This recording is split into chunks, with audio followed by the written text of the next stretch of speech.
Hello? Am I back? Is it working? Can you hear me?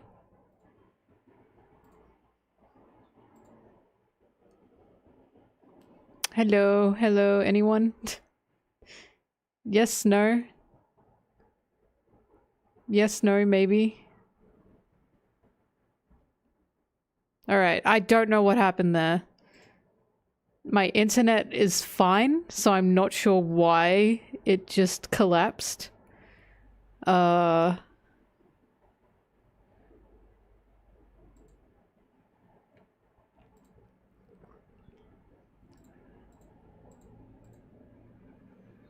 it happens again, I'll have to restart my computer.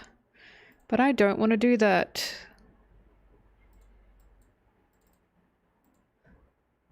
Okay. Yeah, I have no idea. I have no idea why that happened.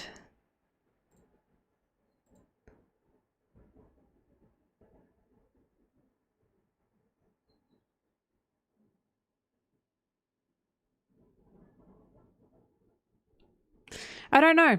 My internet's fine. I checked.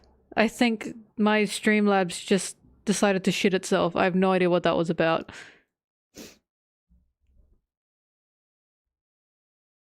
What's your dilemma?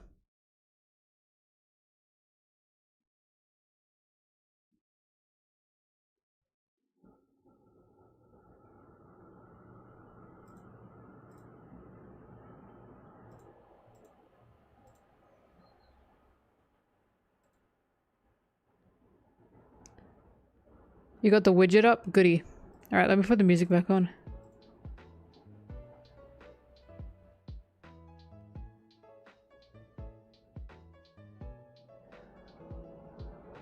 Yeah, stream restarted.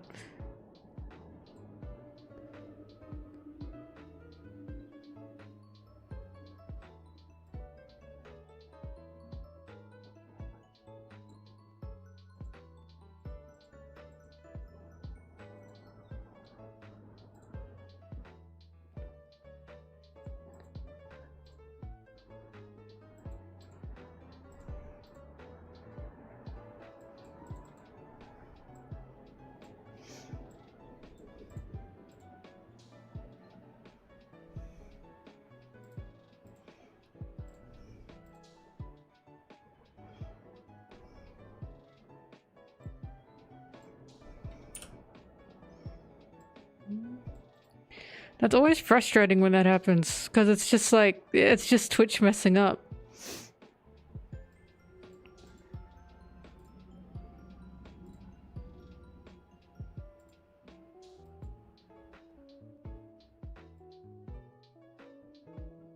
I bought Rix.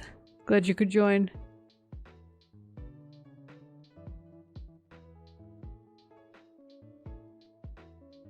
It's Twitch and YouTube messing up. Both of them went, I don't know what happened.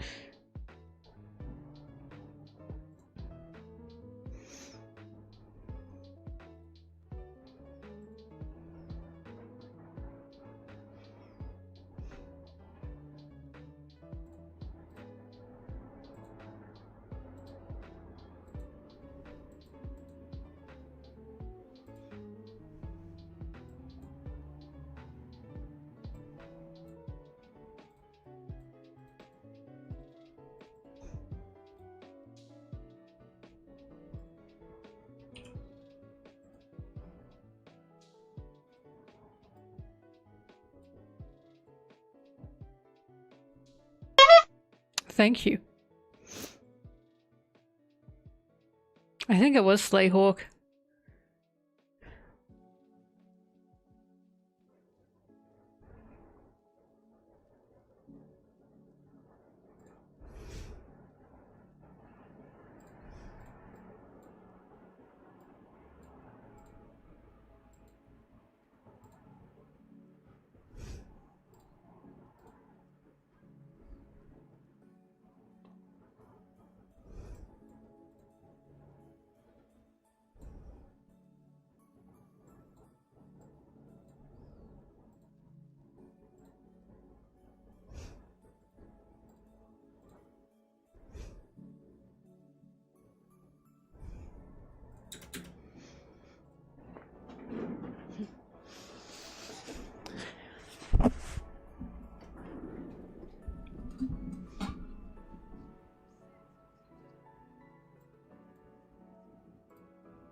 Oops.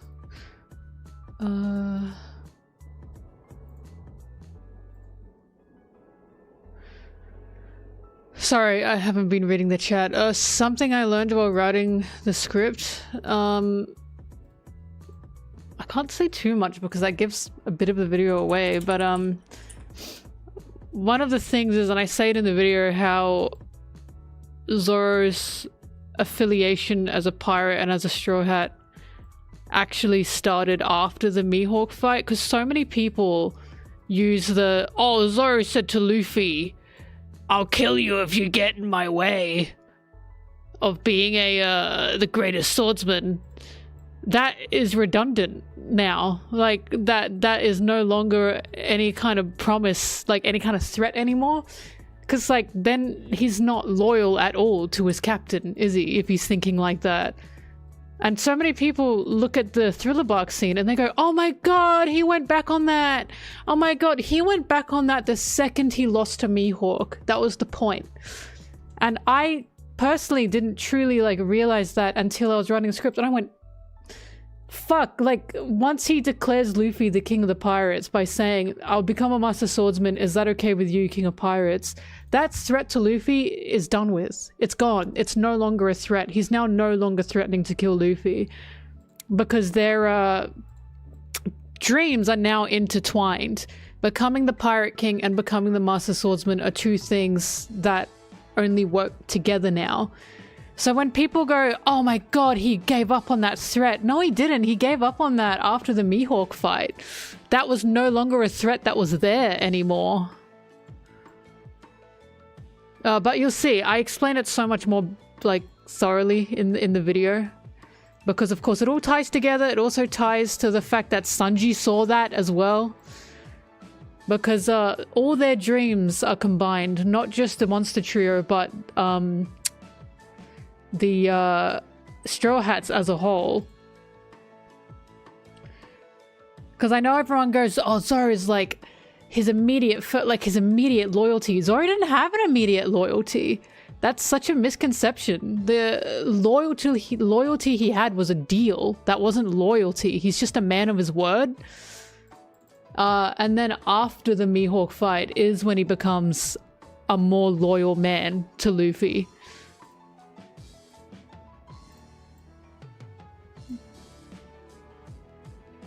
Like, Luffy freed him, so Zoro said, okay, I'll become a pirate, but if you get in my way, I'm killing you. How the fuck is that loyalty?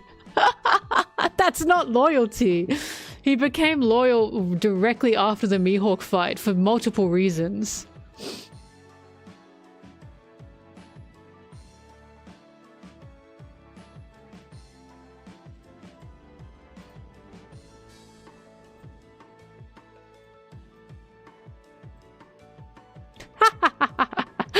Sorry, this is really funny looking.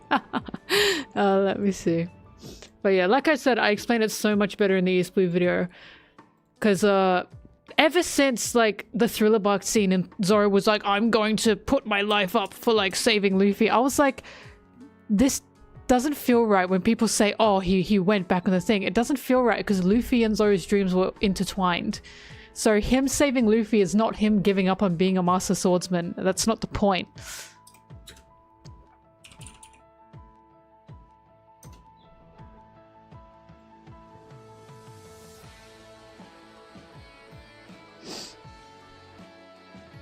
Yeah, Luffy didn't get in the middle of the buggy fight, but Zoro was still teetering on, like, the edge there, because the only reason he became a Straw Hat is because of a deal he made with Luffy. They didn't even think Luffy would go through with.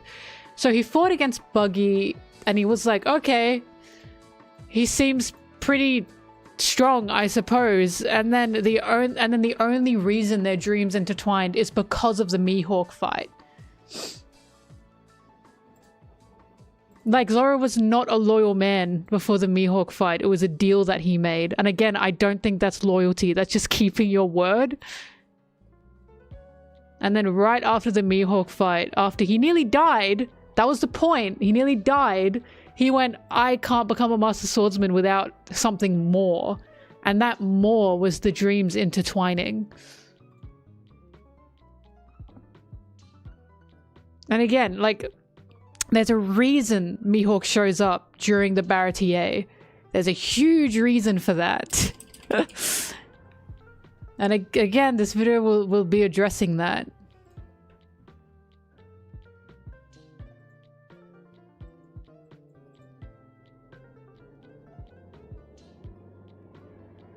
Oh, you meant the Mihawk duel. Sorry, my bad. Well, remember, he was like, if you get in the way of me becoming Master Swordsman, I'll kill you. And then what happens against Mihawk? He nearly dies. So, he saw his dream was in front of him. He completely miserably failed against it. And then after that, he proclaimed Luffy King of the Pirates. Because in that moment, he realized Luffy cannot possibly hold him back. And that, in my opinion, is when Zoro directly and finally and officially truly becomes like an actual Straw Hat. It's more than just a deal now. Now this is his dreams coming to fruition.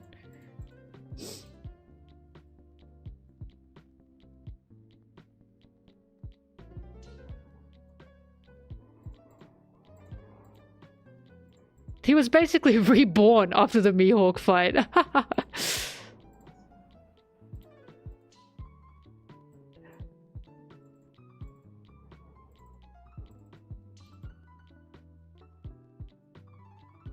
But yeah, now that I've like made this video, written the script, and I've seen that, now that Kuma Thriller Bark moment makes so much sense, because it always sat wrong with me when people are like, oh, he's giving up his dream for Luffy.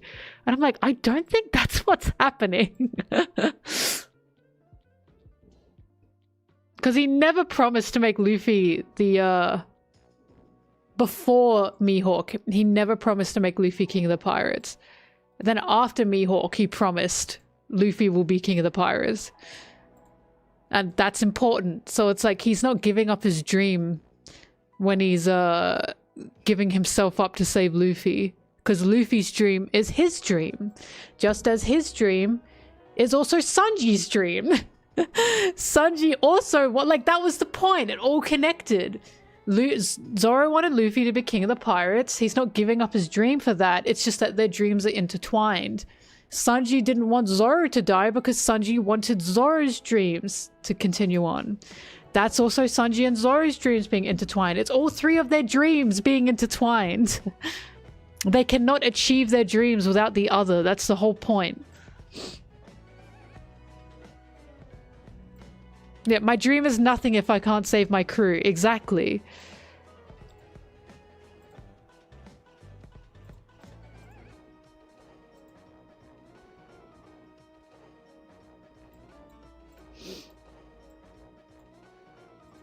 But like I said, I explain it so much better in the video. You'll see what I mean.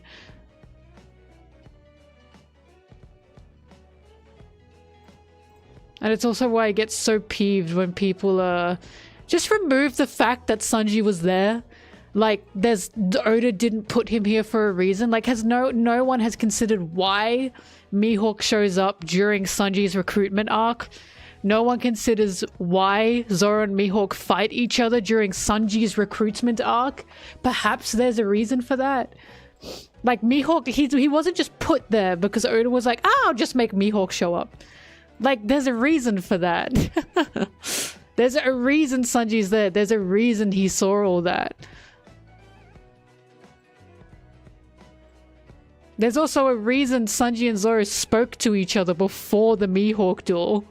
There's a reason for everything. So it peeves me so bad when people just remove Sanji from that situation. Like, he's watching this for a reason. This is happening in front of him for a reason. Like, it's not just Sanji's arc, but it's also not just the Mihawk arc. There's multiple things going on.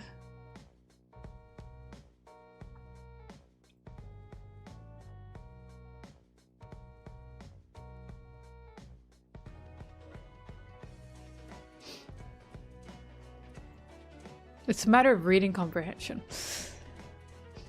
I mean, what kills me is, hang on, where is it?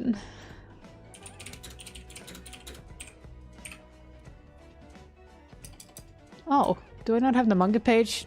That's strange.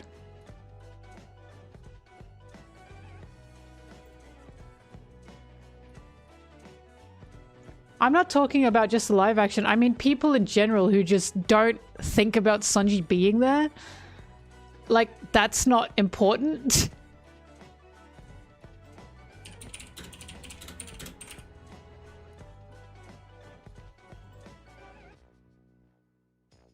Hang on.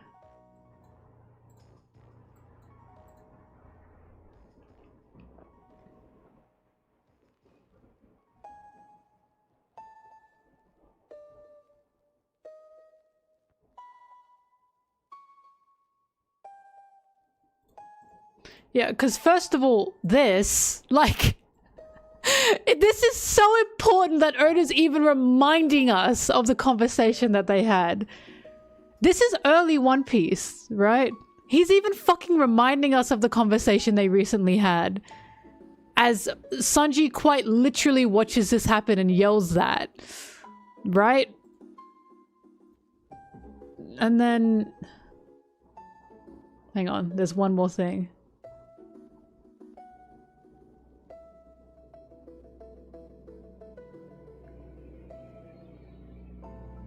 And then as Zoro is yelling at Luffy saying, I pledge to become the Master Swordsman, and the Pirate King obviously needs the Master Swordsman on his crew, right? Look what panel we get. Look at the reaction panel that we get. We get Sanji fucking listening to this. You think Oda just put him there because he felt like it? You think, like, Sanji is maybe supposed to be hearing this? Of course he's supposed to be hearing this. He was here when he saw it happen, and then he's listening to Zoro make this pledge. And then after he saves Luffy from the water, wherever that is, he's like in awe at what's happening.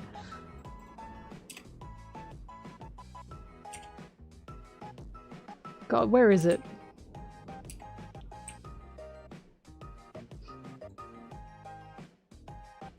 No, it wasn't 68.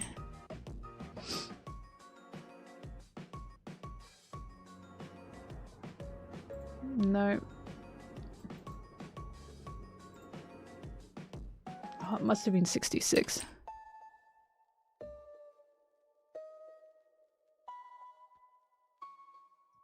And then after Sanji saves Luffy from the water, look at what he freaking thinks about. Look at what he thinks about.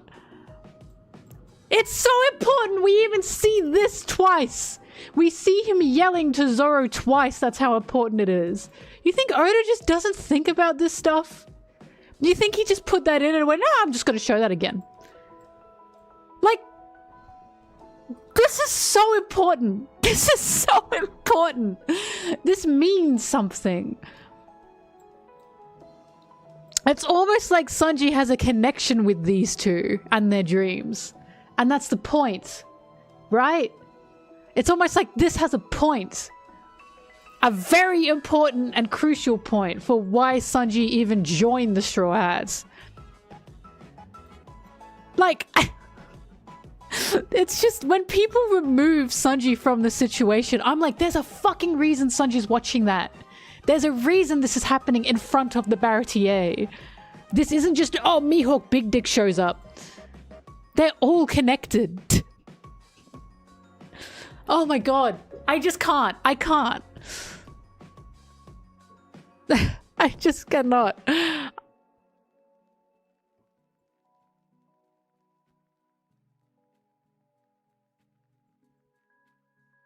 Almost every time I see this scene readapted, they did it in the East Blue too, the East Blue movie. They remove this. They remove this. As if, again, we don't see it twice. It's not just the live action, it was also the East Blue movie. And I was like, what? Does no one understand? Like, this is so important and no one seems to understand. Oda doesn't show things twice unless we're supposed to really look at it.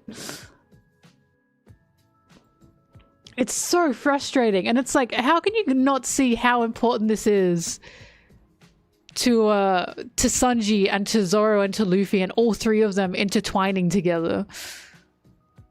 Oh, it's so frustrating.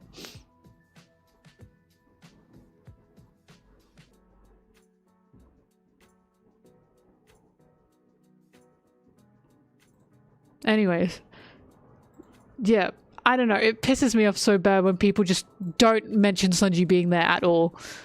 The Zoro Mihawk fight, yeah, that was great. Are you gonna mention why Sanji yelled out, "Abandon your dream"?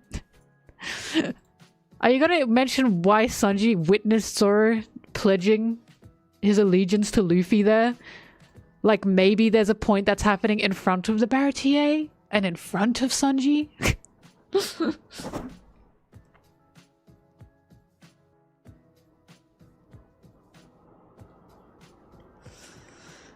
Oh, it's just so frustrating.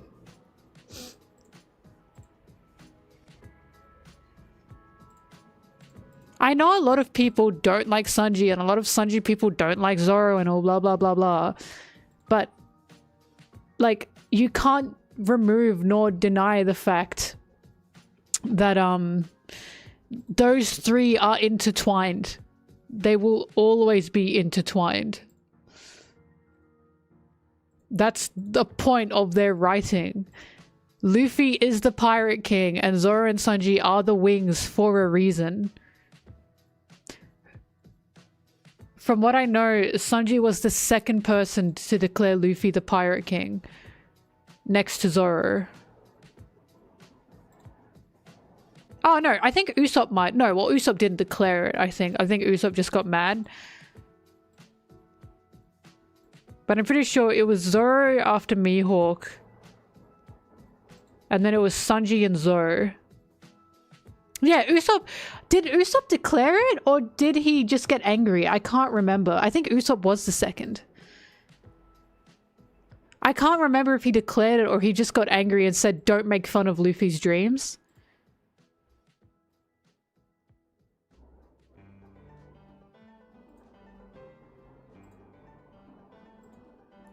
Because does Usopp say Luffy's the man who will become the king of the pirates? Or does he just say don't make fun of Luffy? I can't remember. Either way, Sanji was one of them, is the point. But I think it went Zoro, Usopp... In fact, Usopp... and people want it, whatever. Chopper? Chopper said it twice?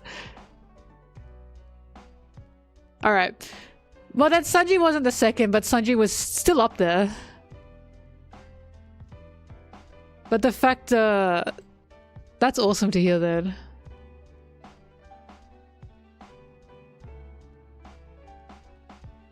Yeah, Vivi said it too. Vivi said it, after Eni's lobby, I think.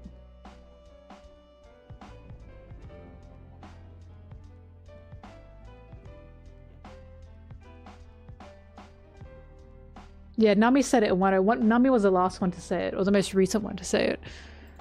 And then Robin also said it in 1.0.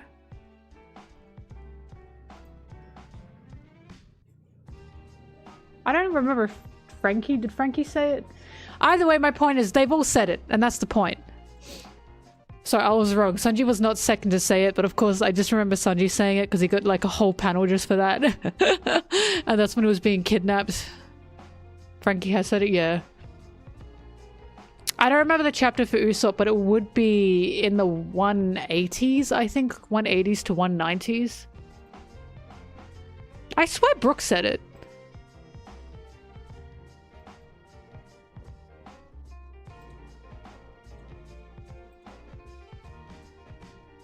Yeah.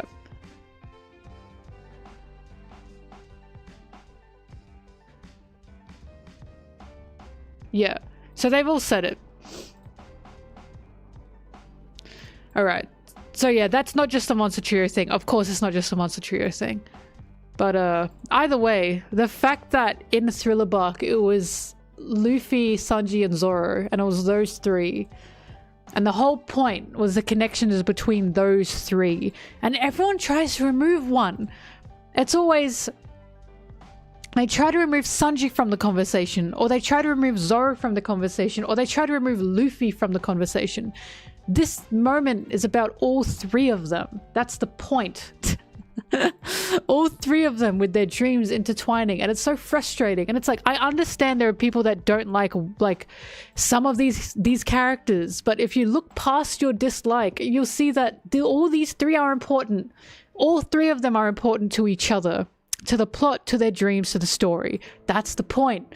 So it's like, people are just, they're so blinded by their dislike for a character that they forget crucial parts of a moment, which is, this character is here for a reason.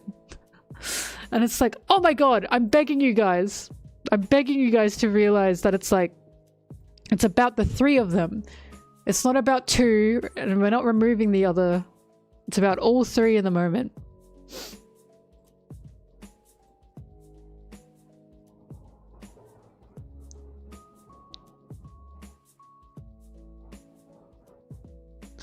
I mean, the same thing can be said for Zoro. It's not just Zoro protecting Luffy because Luffy's Luffy. It's also because Luffy's a crewmate. They're all crewmates. The same thing can be said with Zoro saving Sanji.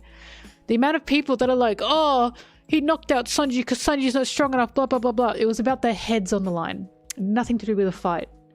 Nothing to do with a fight. Nothing to do with strength. Zero to do with strength. That came after. Had everything to do with lives being on the line. And Zoro is saving Sanji because Sanji's his crewmate. And Sanji's saying, you know, find another cook. That pissed Zoro off because that's his crewmate. You don't just replace a crewmate. That's not how this works. Zoro would not have been able to live with himself if Sanji had died in that moment. He refused. That's why he knocked Sanji out, so Sanji couldn't argue with him about this. Because he cares. The same way he cares about Luffy, the same way he cares about the rest of the crew. It had nothing to do with strength and everything to do with the fact that they care about each other. Like, it's just so obvious to me, and it really pisses me off when people are like, oh, it's about the strength. Zoro thought Sanji didn't have the strength. What are you freaking talking about? Zoro knew he was about to die in that moment. He was giving his head. He wasn't challenging Kuma to a duel. He'd already lost.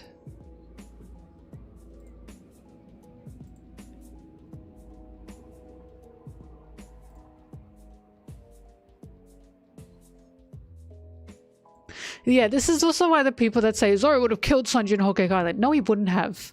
That's still his crewmate. Would he have been angry? Yes. Would he have been confused? Yes. Would he have killed him? No. No, he would not have. What an insane thing to think. Like, that's how you know a gender piece is rotting people's brains, that they think, oh yeah, he'd kill him for that. No, he freaking wouldn't. Where is that coming from? Yeah, he'd kill the guy who he gave his own life to save. Of course he would. What a stupid thing to think.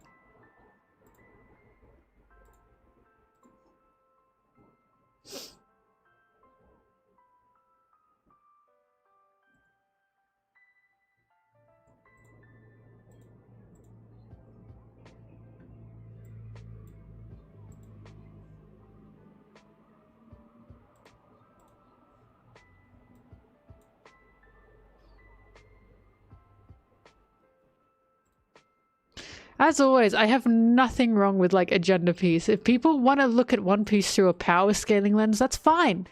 For fun, yes, but when it starts to affect people's understanding of the story, and it's like, where is this coming from? It's just, it's so frustrating to me personally to see the emotions, the emotional impacts of One Piece totally overturned and overlooked and just forgotten about because of people wanting to make it a dick measuring contest. And it's like, do you not care about the emotions of this story at all? Do you not care about the fact that these guys care about each other and love each other? And again, that's why I made my own videos, because I couldn't find anything that I wanted in that regard. And I was like, why is all of this just theories and power scaling? Where's the discussion of why these characters are written to be the way they are?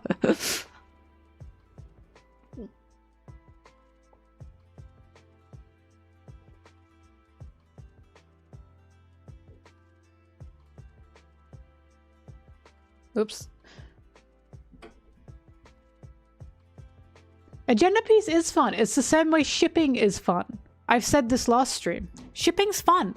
But if you let your ships dictate how you watch the series, you're not gonna have a good time. And you're gonna be totally blinded to, like, you know, parts of the story. Like, yes, I really like Zoro and Sanji as a ship. I also like other ships, but I have to, you know, do my best to remove my shipping bias when different scenes are happening. It's like if I talked about Whole Cake Island and I was like, oh, Sanji's thinking about Zoro the whole time. No, he's not. He's thinking about the whole crew, you know?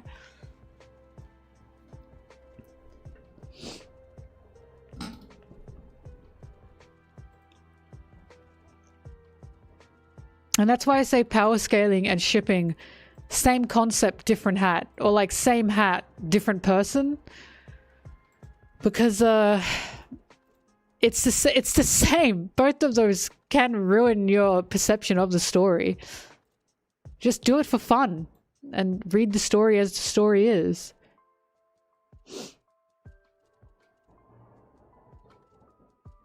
They're doing height scaling.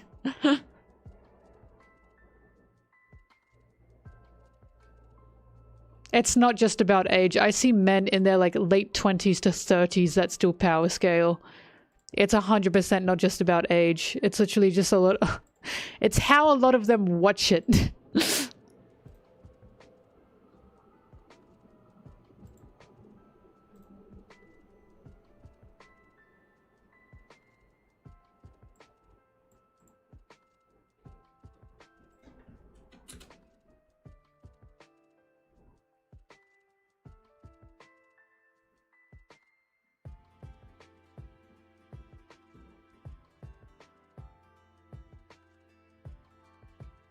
I mean, I stand by. The reason why Zoro wasn't in Whole Cake Island is because they even say, if we wanted to fight Big Mom, we would have brought Zoro and the others here. Zoro is a powerhouse of a guy. And Zoro going to Whole Cake Island would have been threatening. But at the same time as well, Zoro's a very stubborn guy. He's a very stubborn person. Would he have killed Sanji? No. Would he have tried to drag Sanji back with his own hands because he can see something's wrong? Yes. Zoro and Sanji know each other. I don't know how many times I have to say this. We know for a fact that they know each other very, very, very well. To the point that when Sanji stumbled for a second in Onigashima, Zoro said, "What's going on?" To a point that Sanji even said to Zoro, if I'm different by the end of this battle, you have to kill me. Sanji has full confidence that Zoro knows him to such a point that if Zoro notices a change and a difference in Sanji, Sanji knows Zoro will see that. Like, this isn't just shipping. This is canonical narrative. So it's like, no, he wouldn't have killed Sanji in Whole Cake Island, but he's incredibly stubborn. He would have known there was something going on because Sanji wouldn't just beat the shit out of Luffy for no reason. Zoro would know that. Zoro wouldn't get angry. He'd be confused. Yes, he'd be angry, but it wouldn't be to a point where he's like, oh God, you disrespect the captain. It would be, what the heck is going on? And so many people say, well, Sanji didn't pay for that. Like, Sanji should have paid for that. Sanji literally says to Luffy, I can't come back to the crew because I've disrespected the captain. That was the point. Sanji was trying to get Luffy away from him because he didn't want Luffy giving his life or giving any pain to what Sanji was going through. So it's like, when people say, oh, Sanji didn't pay for that, Sanji, like, the whole point is that was Sanji's own self-punishment. The whole point. That was all Sanji. That was Sanji's hell. And the fact people forget that Sanji said to Luffy, I can't come back to the crew because I've disrespected you. They forget that. They forget he said that. And you know what Luffy did? He punched the shit out of Sanji and said, shut up. Tell me what you really feel. Because he could see Sanji was beating himself up consistently. And it pissed Luffy off. And you think Zoro couldn't tell that that was happening? Of course Zoro could tell that was happening.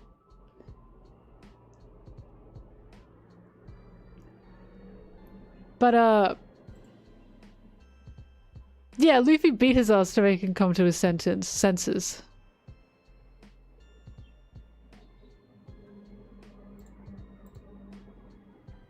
I'm the emotionally repressed one. But yeah, the real reason Zoro probably couldn't be in Whole Cake Island is because, newsflash, Zoro doesn't always listen to Luffy. I'm not sure where this Zoro is such a dog has come from. No, he doesn't always listen to Luffy. Sometimes he says Luffy's being an idiot, or he goes against him because he's his own person. Just because Luffy's his captain doesn't mean he's going to always do what Luffy says. We've seen it multiple times that Zoro will disagree with something Luffy said before. So Luffy would say, I'm going to wait here, and Zoro would say, I'm not, I'm going to go get him. Like, why does everyone think he's such a dog? I don't understand.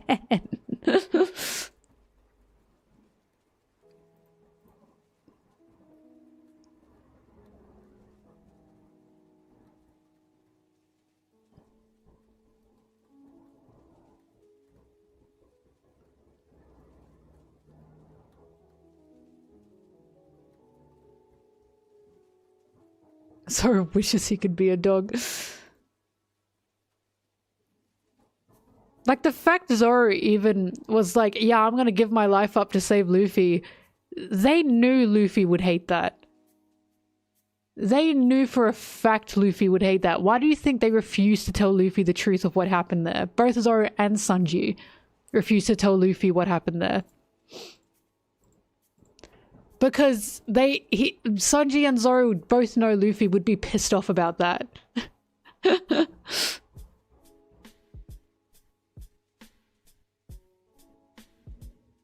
When did Oda say Zoro would kill the Straw Hats if Luffy told him to? It's just so bizarre to me. I don't know where these interpretations come from.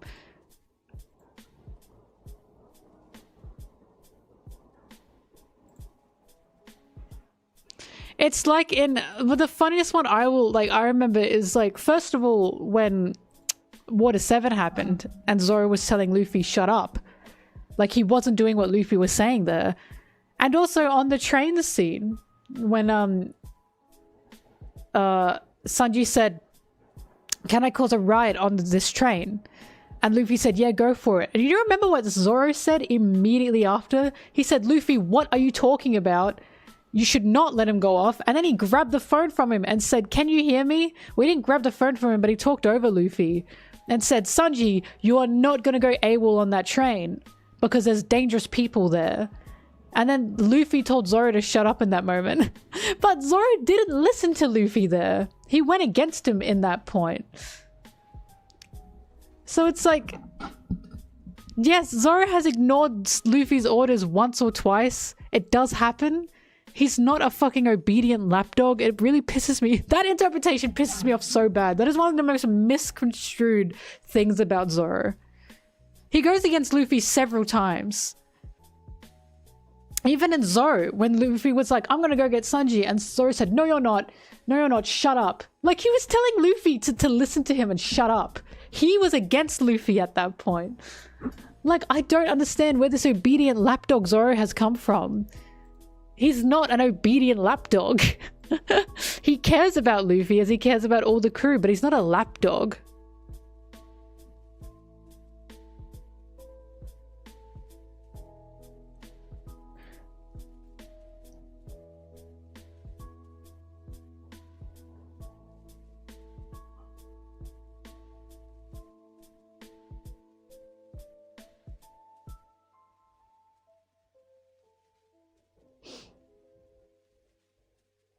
Yeah, Luffy sees through Zoro, but Zoro was still against him going to Whole Cake Island because they didn't know the truth at that point, and Zoro was just upset because he thought Sanji had run off. And that's the point. Like, if Zoro was really an obedient lapdog and Luffy said, I'm gonna go get Sanji, Zoro would say, sir, yes sir. Instead, he's pissed off and he's yelling at Luffy to shut up. But obviously Zoro has his own thoughts, his own feelings, his own morals.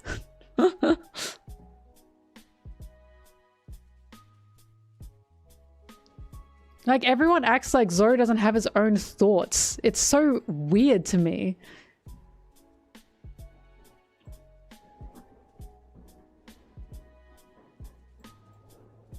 He's loyal, but he's not a mindless drone. And the funniest part is all the Straw Hats are loyal. I don't understand why Zoro's put up there as one of the most loyal. They're all loyal. That's the point. That's why they're the Straw Hats. And it's like, yeah, Zoro's very loyal, but so are the others. I don't know why they're thrown under the bus in that regard.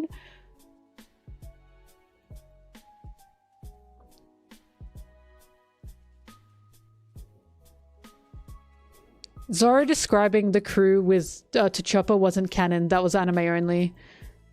And in these videos at least, I'm not talking about the anime. It was a cute moment, but I can't use it because Oda didn't write that.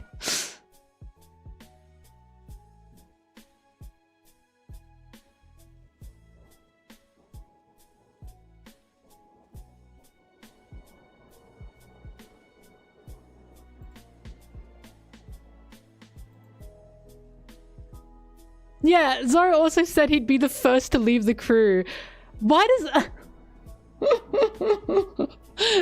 Every time you bring that up, it's like everyone forgot about that. He literally threatened to leave the crew if Luffy let Usopp back on without Usopp apologizing.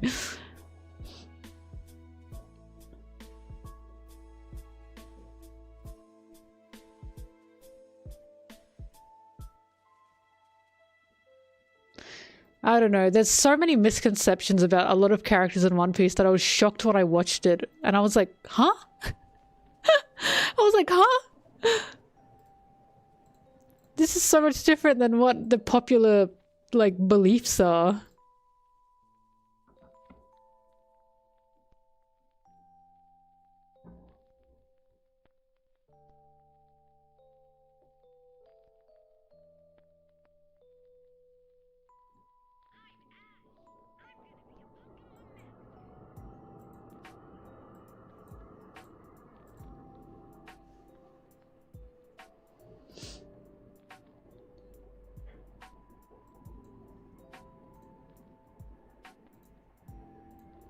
That's another thing. So many people are like, why didn't Robin go to Whole Cake Island? Because Sanji saved Nami in Arlong Park. Like, yes, Robin and Sanji did have their moment together in Water 7, but that was then went over to Wano. That moment of Robin saving Sanji in Wano was meant to be the whole point of the Water 7 build-up. The reason Nami went to Whole Cake Island is because Sanji barely knew her, and yet he still saved her from Arlong, or helped save her from Arlong. And she loves Sanji, right? Like, I know that's a controversial thing to say, she loves him, not in a romantic way, just in the crew way. They all love each other. And she felt guilt for allowing Sanji to run away in the same way she ran away from the Baratier that one time. So it's like, of course she was gonna go and get him, because they're the two that have, like, really known each other the longest since Sanji's been on the crew.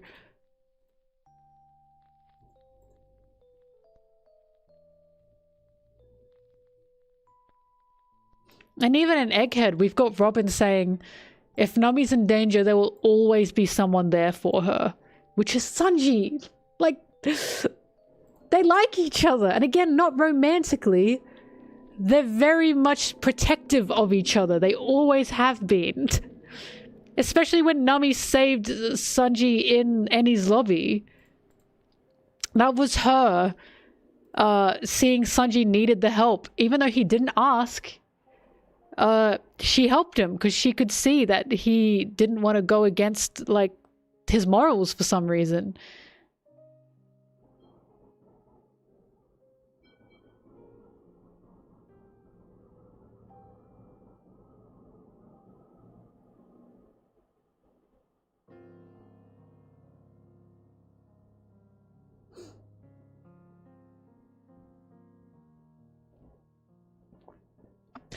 People saying Nami has no loyalty. I can't believe that.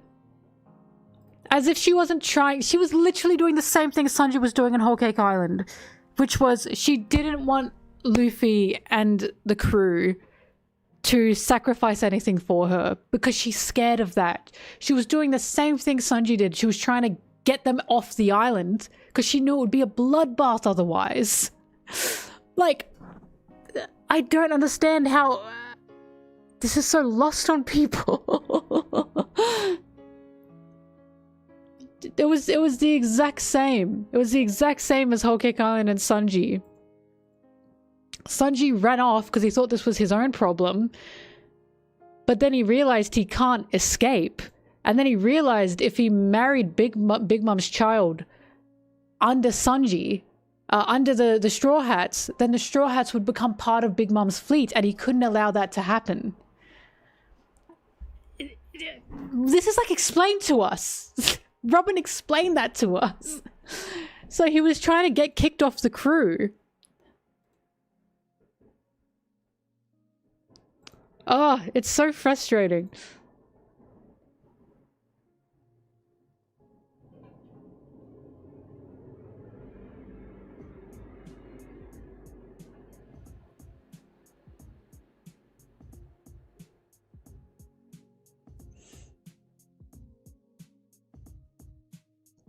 Well, the reason Nami was so upset about what happened with Sanji and Luffy is because, like, he wasn't telling them. And Nami's trust is so fragile. She went there to help him, and then all she saw was Sanji beating the shit out of Luffy. And that hurt Nami. Because she'd come all this way, she cared about him. And to her, he essentially spat in her face by not trusting them, not relying on them. And of course Nami is going to be so hurt by that.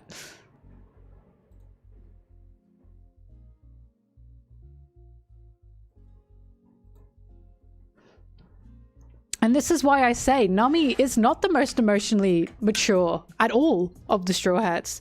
She's not super emotionally in tune with people. She cares about people when she cares, but she's not the best at reading people, not the way Luffy is.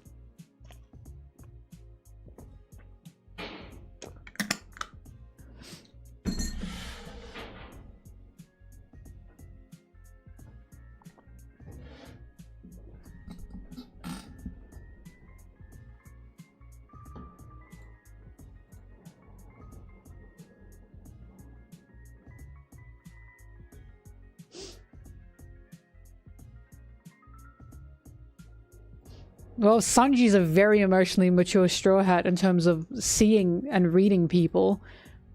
For himself, it's a bit difficult. Like the fact Sanji kicked the shit out of Luffy and understood what Usopp was going through with the whole Mary thing says enough to me. Same with Robin. Brook's up there though. Brook's pretty good.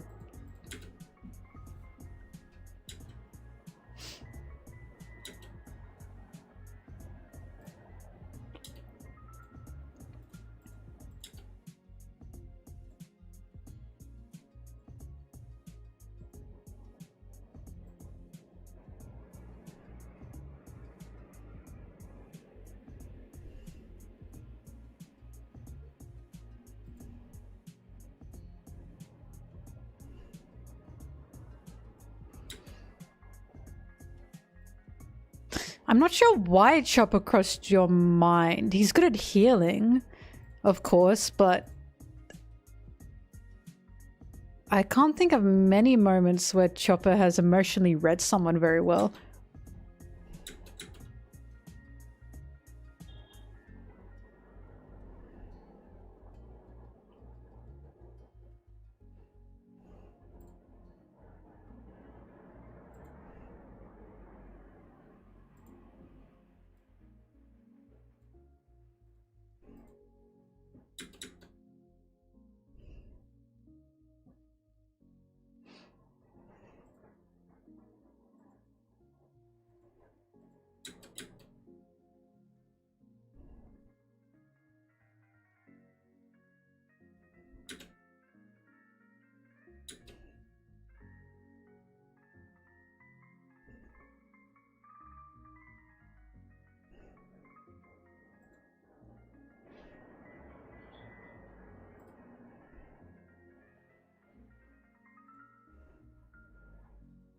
I don't know. I'm just so passionate about this because I see how much the Straw Hats just love each other. Just love each other so much that it's like seeing people trying to tear one of them out of the mix. Or say, this one's not like this, or this one's not like this. And it's like, they all love each other so much. They all have such a loyalty to each other that saying one is more loyal than the other is insane to me.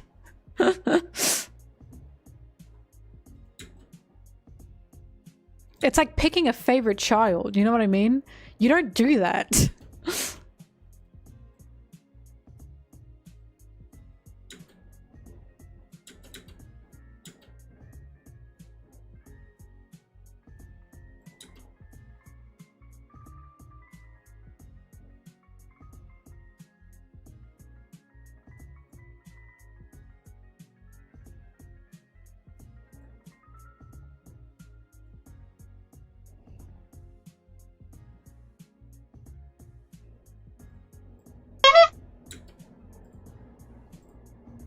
Thank you, by the way.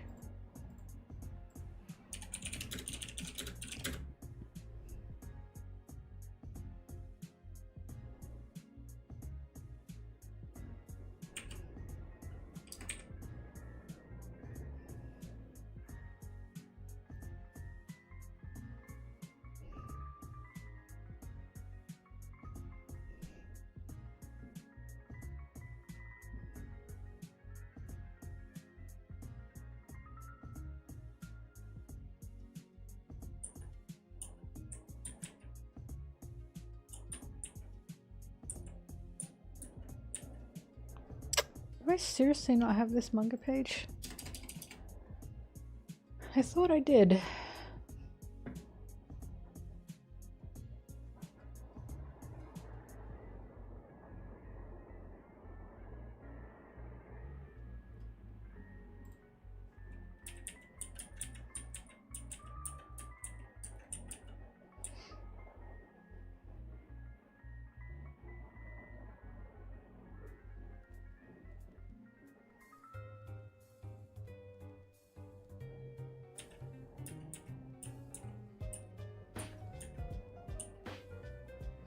Oh, it's 5, okay.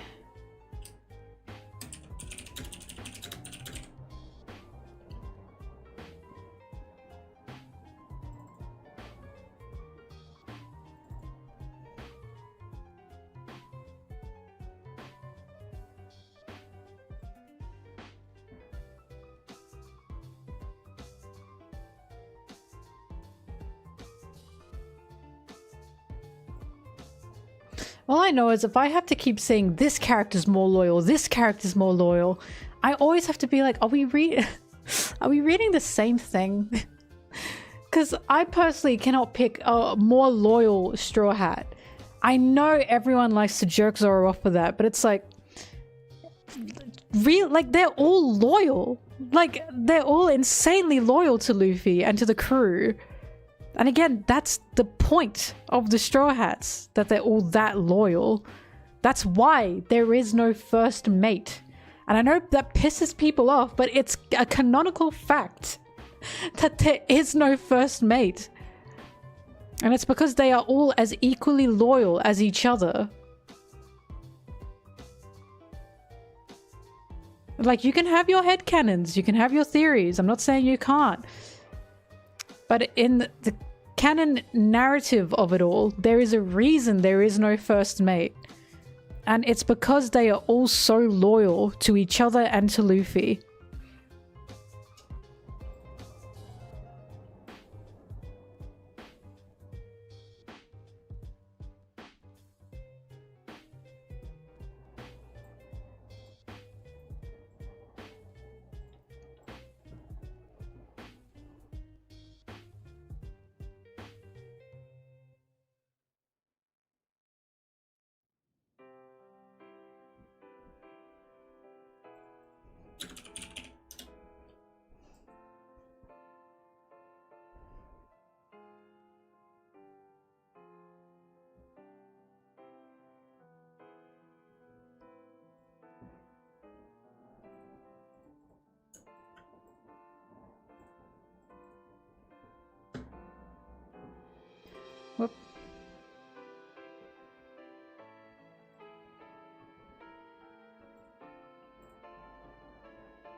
I don't have Vibra cards because I consider the Vibra cards to be bullshit. Oda doesn't make them. I know people say, but he checks over them. We don't actually know. My hard rule is if Oda hasn't written it or said it himself, there's no point in believing in it because he can just upturn it at any point. It's like Oda's such a busy man. Do you seriously think he looks over pages and pages of Vibra cards and goes, yeah, like he obviously just goes, okay, whatever, and like they release it. Like, it's good Easter egg info, I'll give you them that. But if Oda himself hasn't said it or written it, or it's not in the story, the manga, I don't see the point in believing in that. Instead of just going, yeah, that's nice. I already say I don't see the A-side novels as anything to like take any legitimacy from, because yeah, Oda was part of it, but he didn't write it. Once again, if it like, it's a fun thing to look at. I think it's a fun Easter egg on the side. It's a fun like extra info thing.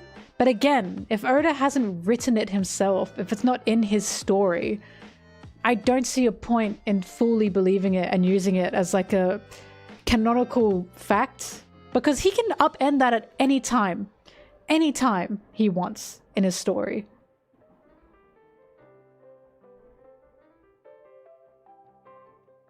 Oh, bye-bye.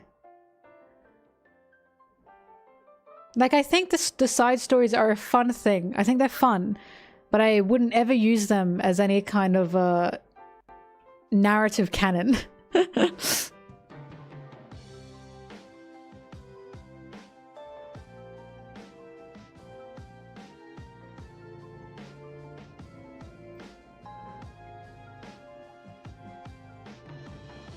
Yeah, that's what it comes down to, right? If it's not in the manga, then it isn't canon. I don't know why that is so hard to believe. Yeah, only the manga is canon. Of course that's the case.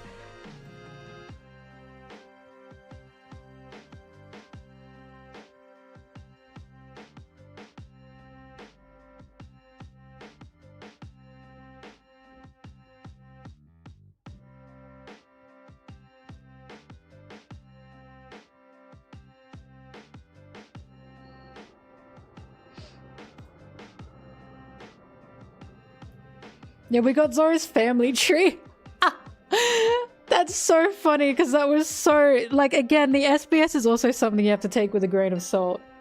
Because again, Oda can upend that anytime he wants and go, whoops.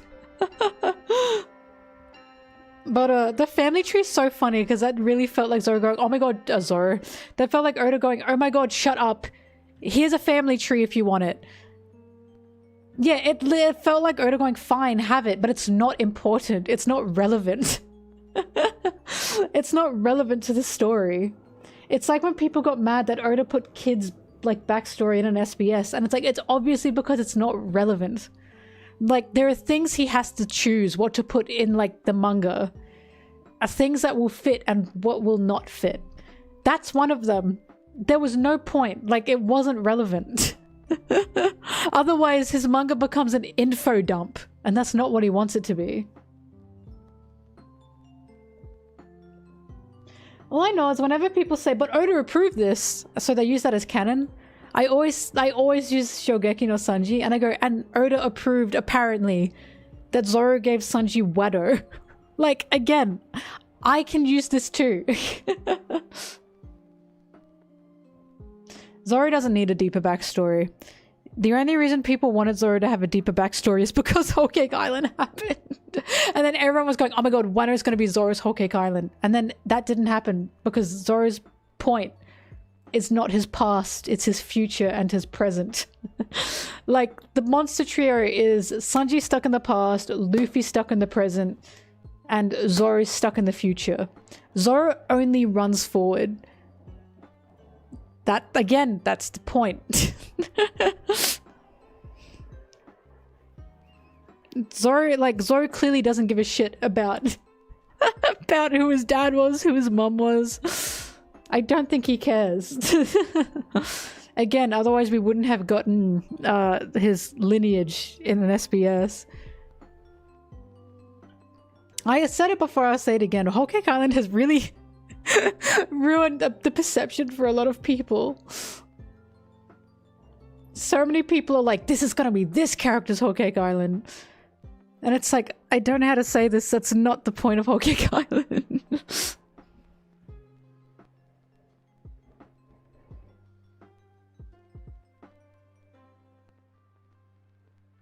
Yeah, when's my Whole Cake Island? But for real, that's the main point. Zoro's whole past, his whole drive comes from Kuina. And we know this. It comes from just Kuina. The thing with Sanji, and the reason I say, yeah, we could see Sanji had a past coming is because the All Blue didn't come from Zeph. The All Blue came from something else. Sanji's self-sacrifice came from something else, and we didn't know what. It was beyond Zeph. And his Whole Cake Island story showed us that. Zoro's whole point of being strong, of being a master swordsman, is Kuina. Kuina is his story. So why people are like, oh, we need more than that? I'm like, why? We've been told where his drive comes from. It comes from Kuina, and now Luffy is an addition to that. The Straw Hats is an addition to that. We're talking about stairs.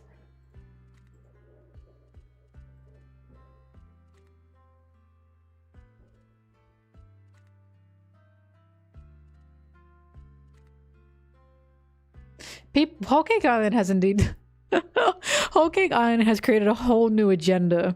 Which is, well, how come Sanji got it?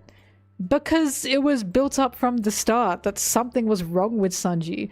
Zoro's got a whole ass last name. The only thing that was confusing is where did his, like, need to beat all these dojos came from. He was just an insane little boy that wanted to be strong. And the SBS revealing that the island he came from was a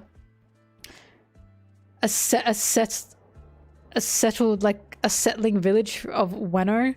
Okay, that makes sense. That's all we needed. His ideas of strength have come from Wano ideals. Like, if anyone were looking for Zoro, they would have found him by now. Its name is Zoronoa.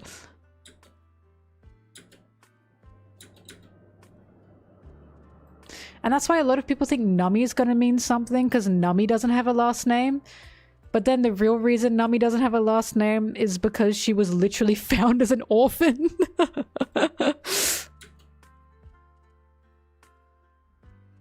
And then there's Usopp, but not having a last name doesn't always mean something, is from what we can tell.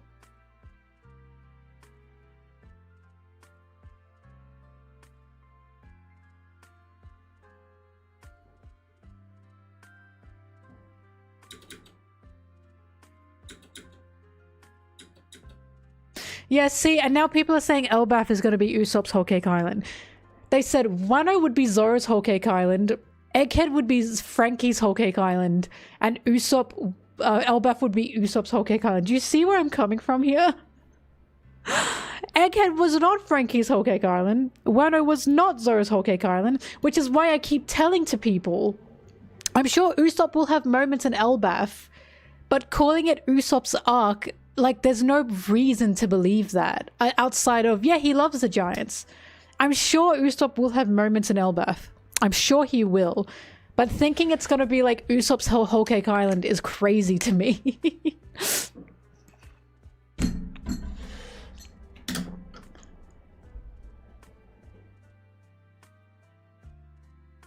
We might get something new for Brook, yeah.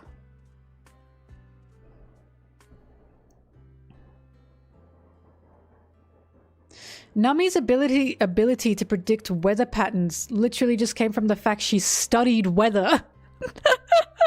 That's not odd. She just knows the weather because she studied it, because she's an incredibly intelligent girl. She studied it since she was young. I don't think that's odd at all. I just think that shows how intelligent Nami is. I don't think that's any kind of blood lineage thing.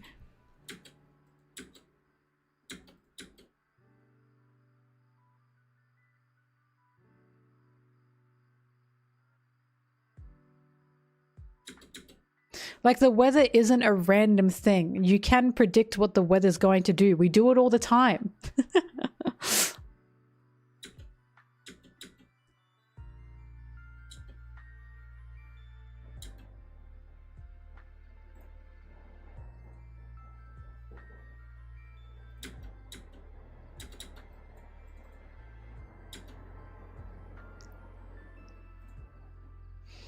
I don't know, Whole Cake Island has just broken people's brains. They're now desperate for every Straw Hat to get a Whole Cake Island. And it's like, I don't know if that's gonna happen, but it has now not happened 2 times over since Whole Cake Island, when everyone thought it was going to happen. And it's like, oh my god. Sanji, I'm so sorry that you started this precedent. We have to kill Sanji. We just have to kill Sanji. I think that's just what it's come down to.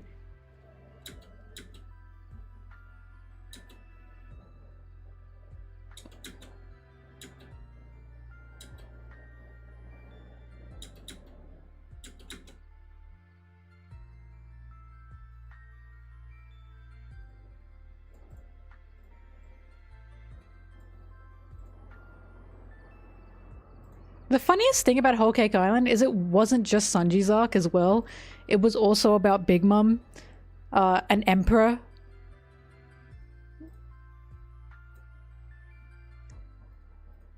So it's like, yeah, Sanji got a Whole Cake Island, but Whole Cake Island wasn't just about Sanji. I don't know if you guys know this. Oda covers multiple things in an arc. Sanji just had a lot of a spotlight. And Katakuri and Luffy. There was a lot covered in Whole Cake Island.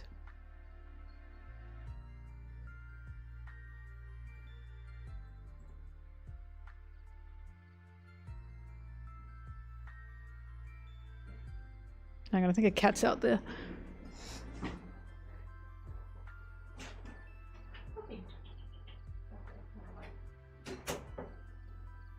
Never mind, she didn't want me.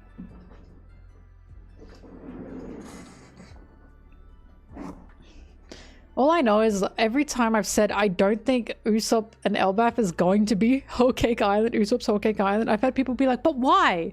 And I'm like, you can hope for it, but expecting it is the problem. You shouldn't expect, like, how do I explain this? Like, you can, of course we can expect things from One Piece, but people expected Egghead to be Frankie's story, and then look what happened.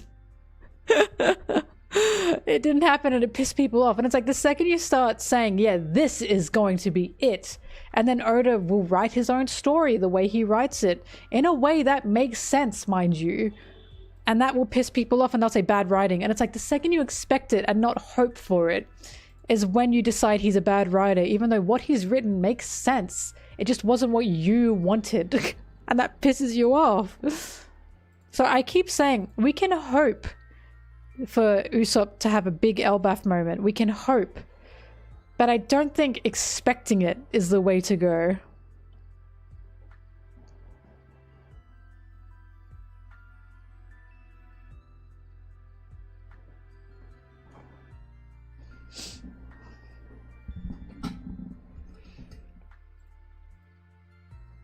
But yeah, I'm expecting Usopp to have fun. That's what I'm expecting.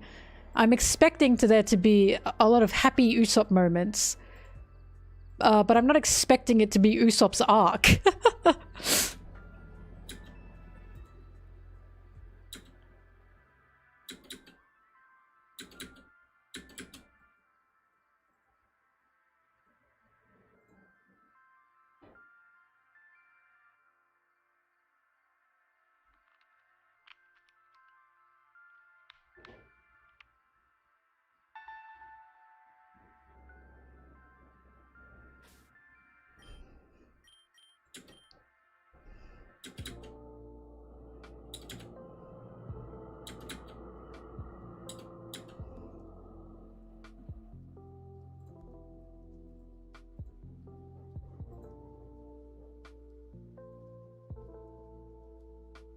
Like, Usopp wasn't even the first one to see the giants from Elbaf.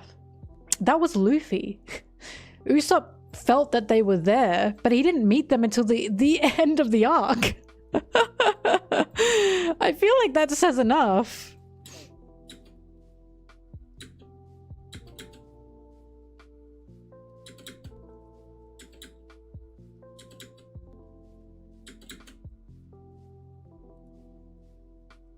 Like, I'm hoping for the Sanji Zoro promise to be addressed on Elbaf, considering their rivalry started back at Little Garden. I'm hoping. Am I expecting? No, but I am hoping.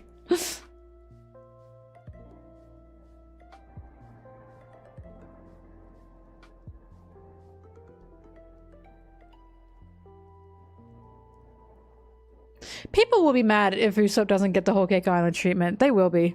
They were mad that Zoro didn't get the Whole Cake Island treatment. Even though there was nothing to indicate that Wano would be like Zoro's Whole Cake Island. Apart from, Wano sword.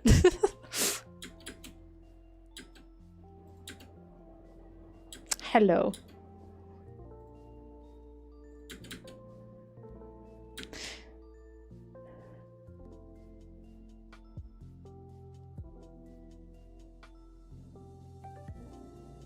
Frankie did a lot, Neckhead. Frankie was the second one to punch an elder, which is crazy to consider. Yeah, I've seen people say what Zoro said was out of character with what he said to Luffy, which is so funny because he's always been like that. He's always been like that. Again, I go back to when Zoro said Sanji is useless and pathetic in Zoro. Or when he yelled at Luffy to get his shit together in Punk Hazard. And it's like, he's always been this way.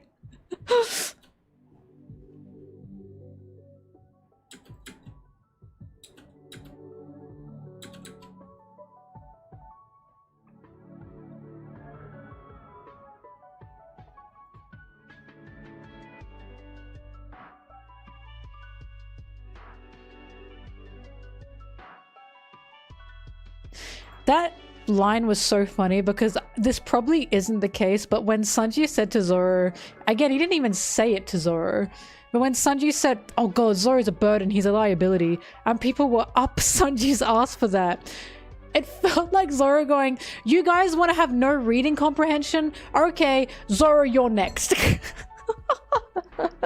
He said, Zoro, get him.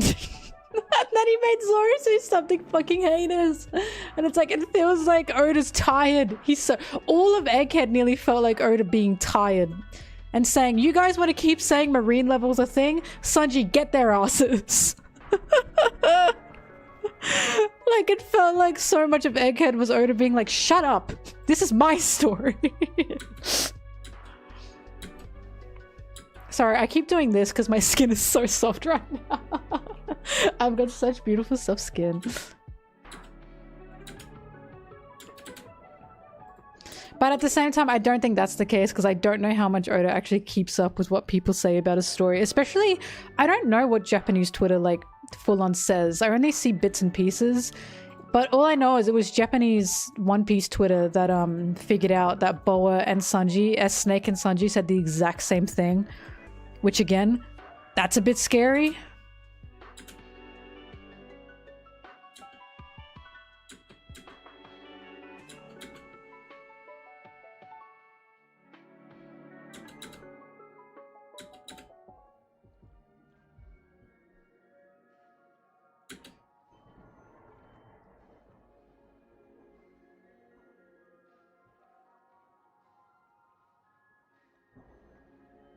Sun God does sound like it will be one of the main concepts of Elbaf. I assume Gear 5 will get a lot of focus in Elbaf. Hope. From what I can pick up on. And again, the reason why I think Big Mom will be coming back in Elbaf is because, once more, Big Mom went out screaming revenge, refusing to die. And Big Mom also had affiliation with the Giants, a very big affiliation with the Giants. What's what's Kaido gonna do? I don't know. Kaido and Big Mom are separate people. Every time I bring up Big Mom, people always ask me about, what about Kaido? I don't know. Kaido can sit in the crater. I think he's fine with that. Kaido felt like he had a pretty decent ending, in my opinion. Big Mom did not. It feels like Big Mom's got a lot more to deal with.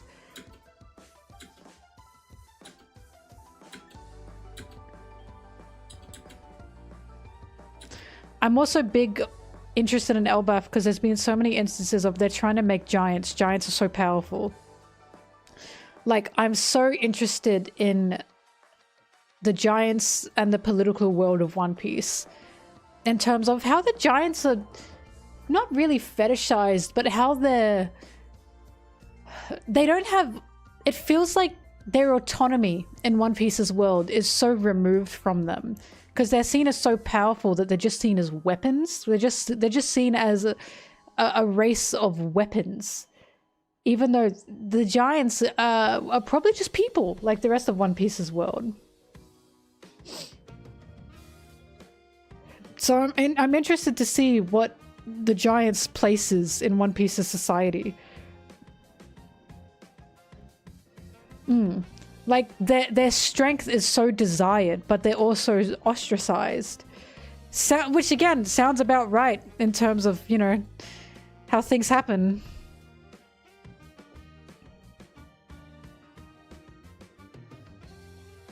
Like, giants are so secluded from the rest of the world.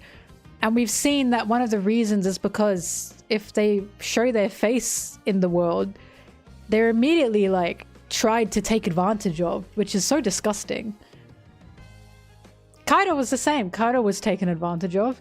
Big Mom was also, they attempted to take advantage of her, but that failed.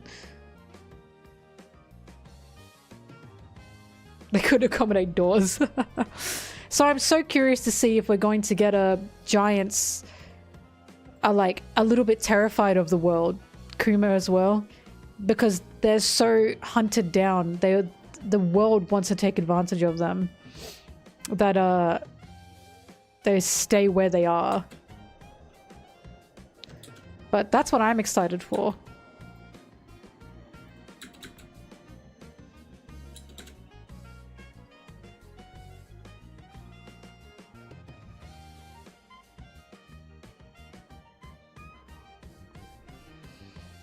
God, yeah, those giants at Enies Lobby who were imprisoned and used as guards, and it was a lie. God.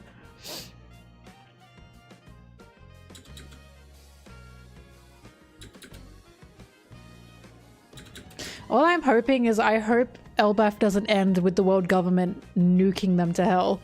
I can see that happening, only because the giants are such a possible threat for the world government, in the same way that all the other races that they wiped out were. Right? If we find out that giants can read poneglyphs, they're screwed. They are absolutely screwed. And I can totally see the world government targeting Elbaf. Oh, thank you. Thank you for liking my channel.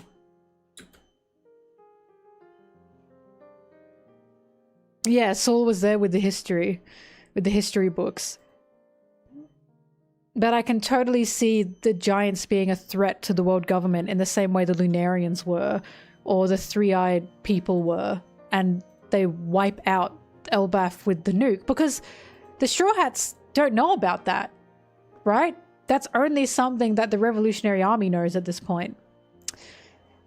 So I'm hoping Elbaf isn't where they find out about that.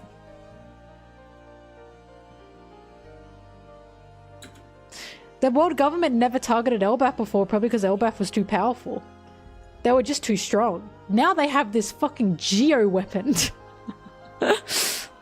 Which is why it's like, they tested their weapon on Solella, whatever that place was called, because it was close. That's it. That's the only reason they wiped that whole island out. So I can see that they're going to use that weapon to wipe out Elbaf, because they're a threat to them. Belucia, thank you. Like, how evil is that? Let's test our geo weapon. God, that's exactly what they did in freaking World War II. Where they had no need. They had no need, and they did it, what was it, twice? Because they wanted to test the nuclear bomb out. Oh, that's disgusting.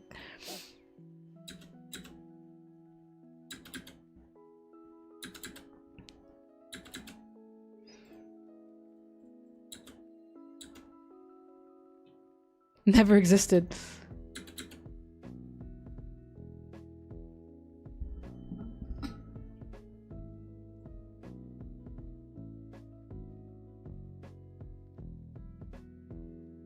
Thanks, Oppenheimer.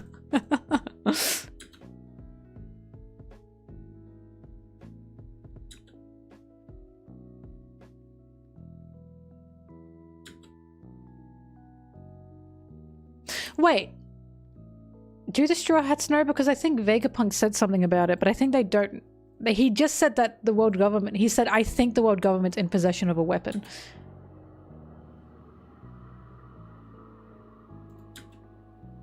Three times. Yep, 3 times. Fucking hell. God.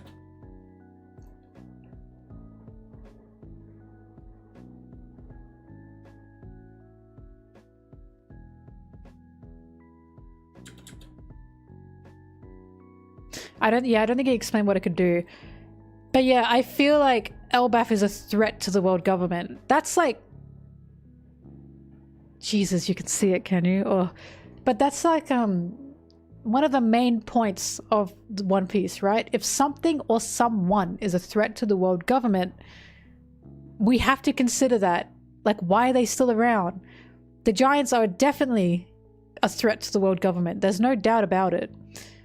So we can assume the reason that they're still up and running, the Giants, is because manpower wasn't able to take them out by any means. So I feel like this weapon is going to be used against Elbaf somehow.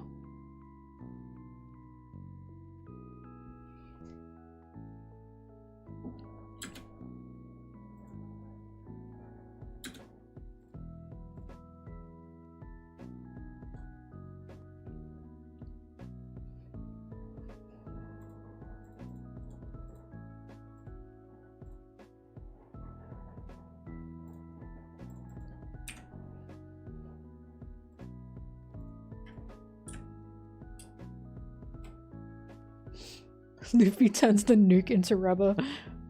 I'd hope so. I feel like the Straw Hats need to see the power of that weapon. Like, I don't know when, I don't know how, but it feels like that's important for them to see. Because that's terrifying. That weapon is absolutely terrifying.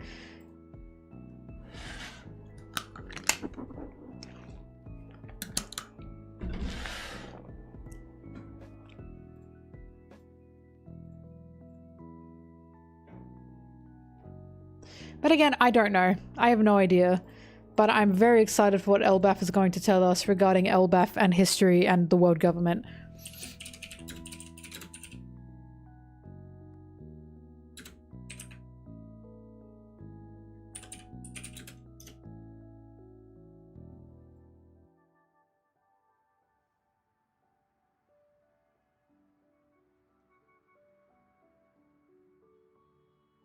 I'm fully expecting Vivi to run into the Straw Hats. Like, at this point she has to. I just don't, like, if Oda makes her go back to Alabasta, I will be very disappointed, I must say, because that doesn't make any sense to me. Go back to her country, be made into a sitting duck. I don't think so.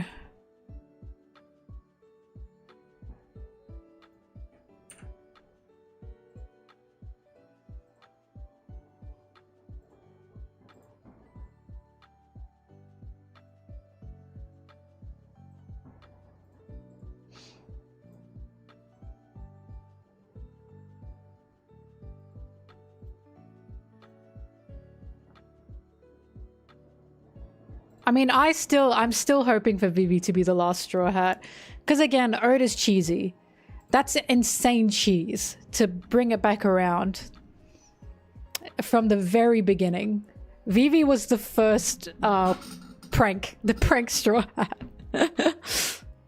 So I'm gonna laugh if Oda brings her back years later and goes, gotcha, gotcha.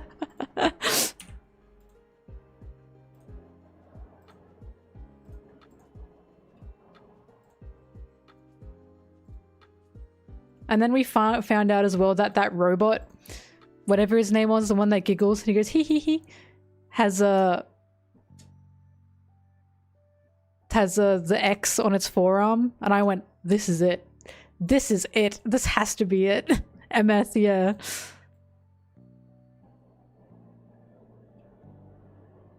Vivi's job would be, God, what was it called? Not negotiator. What the hell is that called? Diplomat. She'd be a diplomat. Because, a lot of crews have them.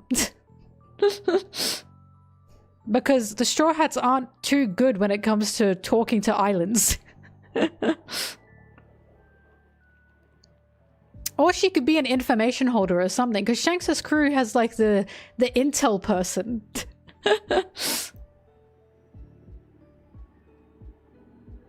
There's 9 crewmates, 1 captain. But Luffy said he wanted a crew of 10, so we can assume he's not counting himself there. But also, Luffy, like, remember, Luffy didn't want a fleet. Luffy needs someone to help him command his fleet. And from what we can see, no one on the Straw Hats is really up to that task. So I can totally see Vivi being part of that and helping Luffy command that fleet. Sanji? Since when did Sanji want kids? I feel like Sanji's the opposite. I think he doesn't want kids at all. He hates his blood. Sanji wanting kids? Oh, we're talking about parents? I do not think Sanji wants kids at all. I think Sanji would never want kids because of his blood. Adopting, maybe. I think he'd be like Zeph in where he accidentally picks up a kid.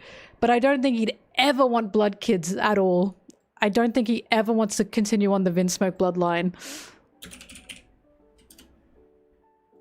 Like, he already hates himself and he hates his blood. I can't even see Sanji getting married.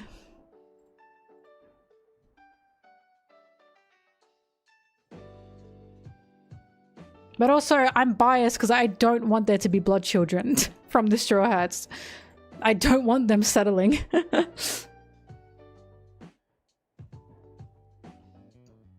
Yeah, Sanji envisioning having a daughter wasn't canon.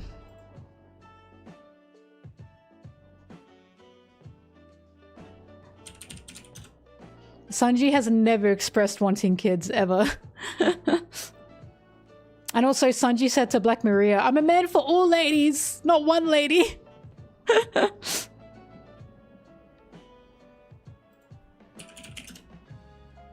I can see Sanji living like Zeph. That's a happy life.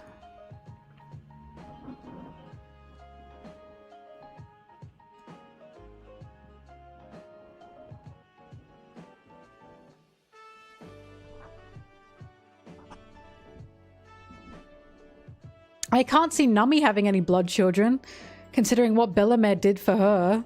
It makes most sense to me that they all accidentally pick up children.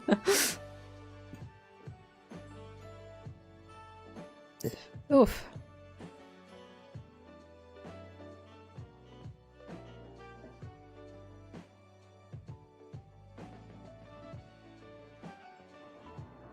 But also, show ending with woman getting pregnant, or woman getting pregnant in show like main woman. I'm sorry, I despise that trope. I despise that trope. A woman's final happy ending and happiness is getting pregnant and having children. I hate you. I hate you. God forbid a woman have her own like life and autonomy outside of getting pregnant and having children. Accidental baby acquisition is the funniest one. Like the fact Vivi is refusing to get married, have baby. Thank God. Thank God. I do want Frankie to get pregnant. That's a good point. I think Frankie should go. Actually, Sanji's pregnant. Zora's locked in. How could we forget?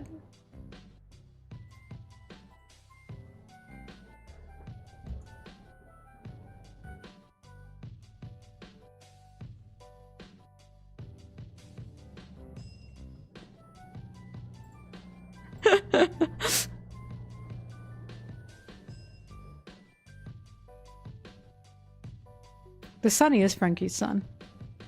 Yeah, what were we talking about before that? Something about Elbaf?